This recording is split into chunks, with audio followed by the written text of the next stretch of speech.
Bonjour, dans cette troisième vidéo, je vais vous montrer comment pouvoir réaliser quelques économies d'électricité grâce à un simple contacteur, le LoRaTAP par exemple, que je vous ai montré dans les vidéos précédentes. Donc en fait c'est assez simple, je vous explique comment ça fonctionne. Je l'ai mis sur une prise électrique, donc celle de mon salon, enfin une de celles de mon salon, mais après on peut en mettre plusieurs dans la maison, il n'y a pas de souci. Ce qui permet de couper les appareils qui sont en veille pendant la nuit et qui consomment alors qu'ils ne servent strictement pas. Donc par exemple sur mon salon, une télé, une console, lecteur Blu-ray ou encore barre de son, etc. Enfin tout ce qui consomme et qui ne sert strictement à rien la nuit. Donc je vais vous montrer.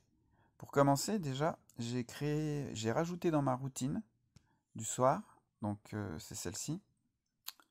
Voilà. Je contrôle ma lumière extérieure et mon salon, donc tout simplement quand le soir je dis OK Google, bonne nuit, ça me désactive ma lumière extérieure au cas où j'avais oublié de l'éteindre, et ça me coupe mes prises du salon. Donc en fait tout simplement ça fait ça. Je vous explique pourquoi je commence comme ça.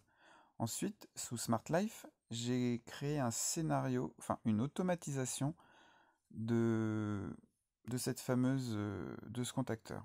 Je vous montre, donc hop, il est ici. Voilà, je vous explique ce que j'ai fait.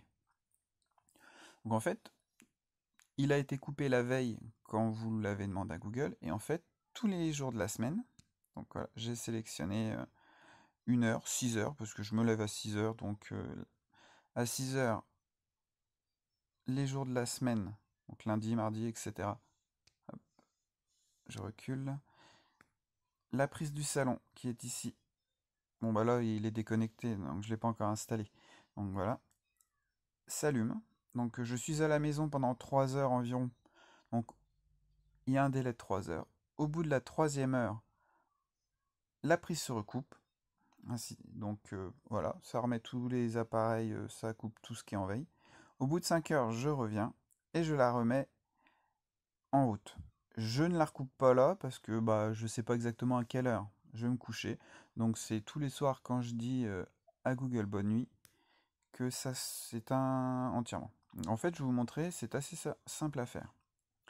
Donc, il suffit d'aller dans les scénarios, d'aller dans automatisation, de vouloir créer un petit scénario grâce à la petite croix en haut. Ensuite, c'est un scénario manuel. Non, on commence par la programmation horaire. Donc, admettons, on a dit 6 heures du matin. Hop, je vais mettre 6 heures, bon, je vais mettre n'importe laquelle en fait. Voilà, on fait. Donc, ensuite, on choisit les jours, lundi, mardi, mercredi, jeudi, vendredi. Vous pouvez faire même la même chose avec le samedi ou la dimanche. Si vous voulez l'allumer, vous pouvez tout simplement lui dire qu'elle s'allume le samedi et le dimanche, et après, ça sera à vous de l'éteindre le soir. Hop, on sort. Donc, on fait suivant. Et ici, on sélectionne le périphérique. Donc, en l'occurrence, là, c'est ma prise du salon. Hop, on la met en on. On sauvegarde. Hop, suivant. Voilà, la première tâche est faite. En fait, ensuite, c'est assez simple. On rajoute les tâches au fur et à mesure de ce qu'on a besoin. Donc là, c'est un délai. Donc, admettons, on met 3 heures ou 4 heures, comme vous voulez. Hop. Ensuite, on rajoute la prochaine tâche.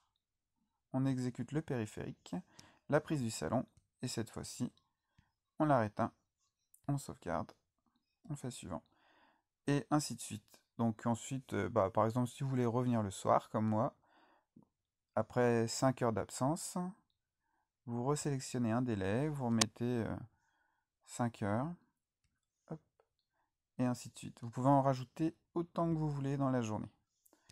Et au bout de 5 heures, on rallume. Voilà. C'est extrêmement simple. Après, vous pouvez lui donner un nom particulier. Période de validité, il faut forcément sélectionner la journée complète. Sinon, ça change pas rien, pas grand-chose. On sauvegarde le tout. Et on peut commencer à l'utiliser tout de suite ou non. Voilà.